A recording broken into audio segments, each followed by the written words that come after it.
missiles were fired at these vessels. In fact, their engine rooms were damaged, so on and so forth. And we have been reporting all that for our economy है। नरेंद्र मोदी को देखिए, उसने साथ खड़ा किया हुआ था G7 के, जहां पे कनाडा मेन पार्टनर है, ब्रिटानिया मेन पार्टनर है, जापान को पे मेन पार्टनर है, वो पिछली लाइन पे खड़े हुए हैं। और मैक्रो मोदी साहब वहां जबरदस्ती तो गए नहीं है, पहली बात। मोदी साहब वहां पर कुछ मांगने भी नहीं गए हैं।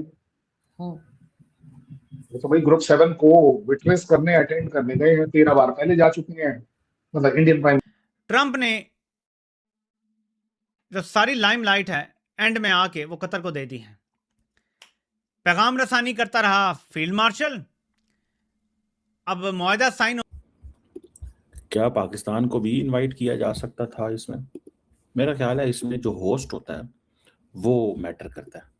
अगर फॉर एग्जाम्पल तो दोस्तों G7 समिट के अंदर पीएम मोदी और ट्रंप की वीडियो हो रही है वायरल, जहां पर पीएम मोदी फैमिली फोटो के दौरान ट्रंप को ज्यादा भाव नहीं दे रहे हैं। इससे पहले उन्होंने हाल के अंदर ट्रंप के साथ एक मुलाकात भी करी है और हाथ भी मिलाया है, पर फैमिली फोटो के अंदर ट्रंप को अलग थलग सा देखा जा रहा है। अब पाकिस्तान इसमें बेफालतू में कूद रहा है। उसका कहना है कि पाकिस्तान जैसे सुपर पावर को भी इस मीटिंग में बुलाना चाहिए था, पर वो भूल गया कि ये भिखारी कंट्री है और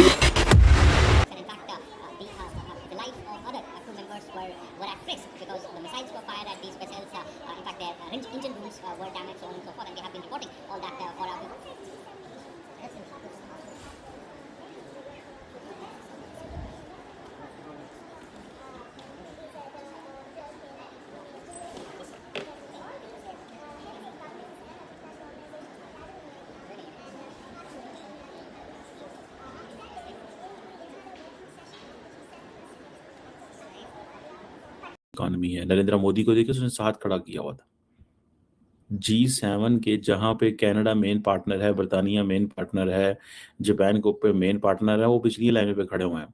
और मैक्रोन ने मोदी को साथ खड़ा किया हुआ है अपने। मैक्रोन ने मोदी को साथ खड़ा किया हुआ है अपने। इस बात को भी थोड़ा सा स्टडी करने की जरूरत है कि ये क्यों साथ खड़ा किया। और वो ट्रंप के साथ जो है वो, यानी कि बरतानवी वजीर आजम पीछे खड़ा है।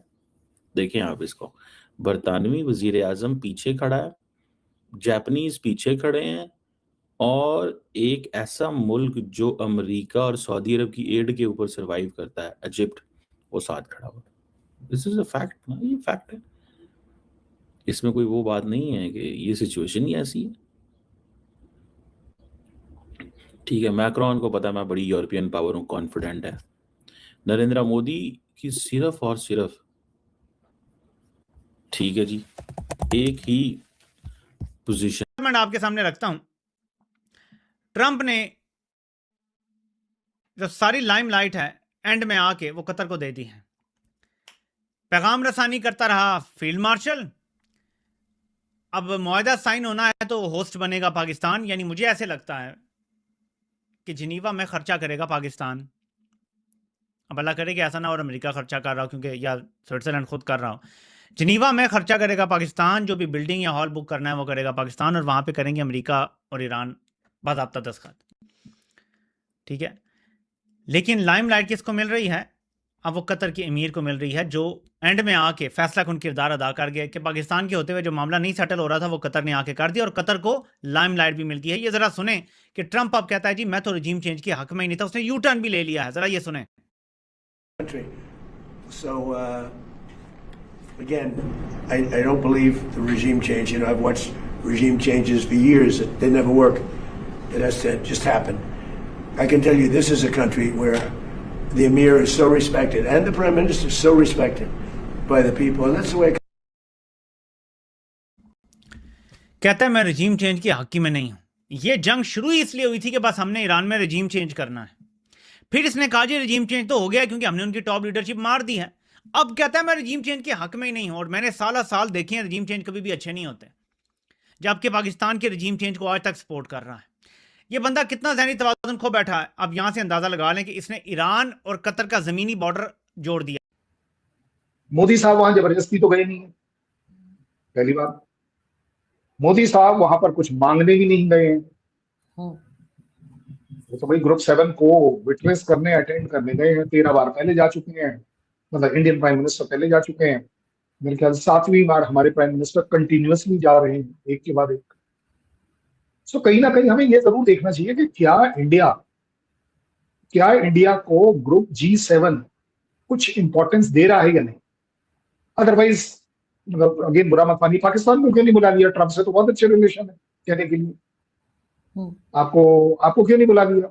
लेकिन उन्हें नहीं लगता। और बाय द वे G7 में इंडिया को सिर्फ इंडिया के लिए नहीं बुलाया जाता है, उसको ग्लोबल साउथ की आवाज के तौर पर बुलाया जाता है। ये मेरा नहीं कहना है, अगर मैं कहूंगा तो शायद आपके यहाँ बिलीव नहीं करेगा, ये वेस्टर्न मीडिया, यूएस और वो कंट्रीज बोलती है कि भाई इंडिया को बुलाएंगे तो वो ग्लोबल साउथ की को रिप्रेजेंट करेगा और बता पाएगा कि जी ग्लोबल साउथ की क्या जरूरत। हो सकता है कहीं ना कहीं मैं ये प्राइड ले सकता हूं कि G7 ये भी देखता है कि इंडिया उन कंट्रीज में से, उन चुनिंदा सेलेक्टेड फ्यू में से जरूर है जो शायद G7 जैसी जगह पर खड़ा होकर बात कर सकता है कि जनाब ये बताइए क्लाइमेट चेंज पर आपने क्या किया, एनर्जी सिक्योरिटी के लिए आपने क्या किया, ग्लोबल साउथ की जरूरत है, ट्रेड से रिलेटेड क्या किया।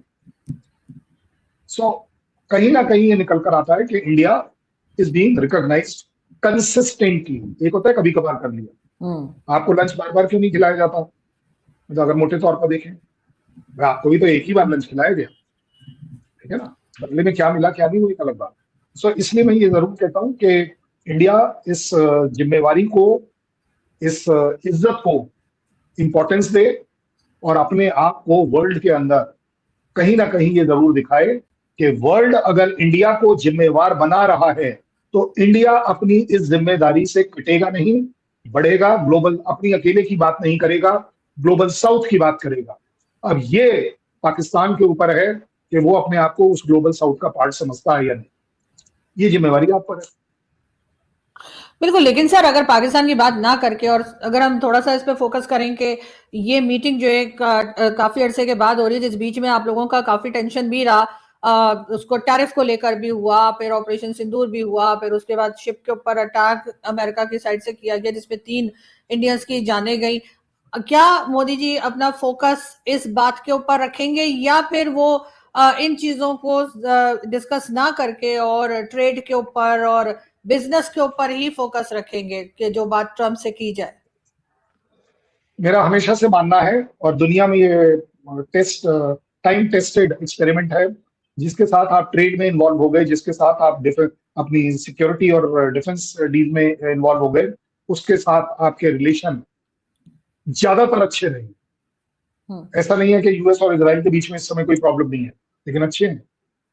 होगा वही जो इजराइल और यूएस आपस में डिसाइड करेंगे। बयानबाजी से कोई फर्क नहीं पड़ने वाला कि नहीं डिफरेंसेस हैं, जैसा एक बड़ा फेमस डायलॉग है, डिफरेंसेस हैं तो है ना, गिले और शिकवे गैरों से थोड़ी ना किए जाते हैं, अपनों से ही तो किए जाते हैं।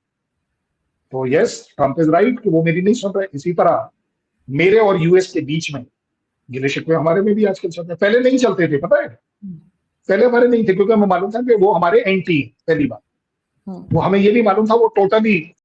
तो भैया देखा आपने कि पाकिस्तानियों का कहना है कि इस G7 समिट के अंदर पाकिस्तान को इनवाइट किया जाना था फ्रांस की तरफ से, क्योंकि पाकिस्तान एक इमर्जिंग सुपर पावर बन गया है। इन्होंने ईरान और अमेरिका की जंग रुकवाई है, तो इसके खातिर पाकिस्तान को यहाँ पर बुलाना चाहिए था ताकि सहवाज दुनिया की 7 बड़ी अर्थव्यवस्थाओं से कुछ ना कुछ भीख लेके जा सके। हालांकि बुलाया तो गया नहीं, परंतु पाकिस्तानियों का एक अलग से मुद्दा बन गया है कि हमें भी G7 समिट में बुलाया जाना चाहिए। दूसरी बात करते हैं भारत की और अमेरिका की, तो ट्रंप वैसे भी G7 समिट के अंदर कुछ उखड़े उखड़े से लग रहे हैं। इनको कोई भाव नहीं दे रहा है, क्योंकि सारे यूरोप को पता है कि अब वही अमेरिकी राष्ट्रपति है जिसने पहले हमारे ऊपर टैरिफ थोपा, फिर धमकियां दी, नाटो को खत्म कर दिया। उसके अलावा इसने ईरान के साथ जंग करके पूरी दुनिया की इकोनॉमी की वाट लगा दी है। और इसी कारण से एक फोटो ऐसी भी आई थी ट्रंप की, जहां पर G7 के सारे लीडर एक तरफ टेबल के ऊपर बैठे हुए हैं और ट्रंप अकेले खड़े खड़े सोच रहे हैं, मालूम नहीं कौन सा सोच विचार कर रहे हैं।